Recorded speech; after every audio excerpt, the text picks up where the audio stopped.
Hey, what's happening, everybody? Just finished a Zoom call with my conversation group people. We had about 10 people show up. It was awesome. We played this game called Never Have I Ever on Zoom, which was the first time I've ever done it on Zoom. Heaps of fun. Anyways, today we are looking at two words that can be used the same, but then they're different. It can be pretty confusing. We're looking at the difference between bring and take.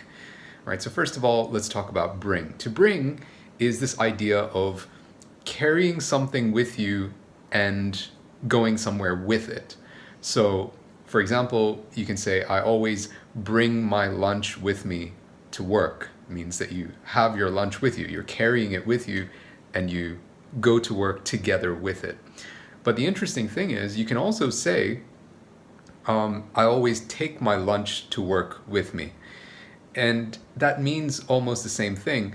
The subtle, nuanced difference is when you use the word take, you're generally talking about going to a different place. So if I'm right now at home, actually, right now I am home, I can say I always take my lunch to work because I'm not in my office right now. I mean, I'm talking about my day job. I mean, this is where I work for my online courses, but for my day job, it's in a different place. So I take my lunch with me is the expression we would use.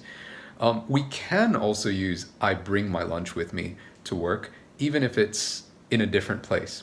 But, when you're talking about bringing something here to where you are right now, we don't use take. You can use bring for either situation, either bringing something here or bringing something to another place.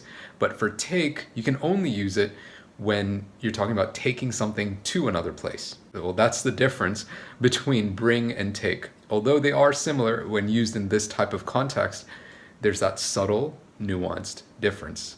And I hope that helps. Take care. Love yous.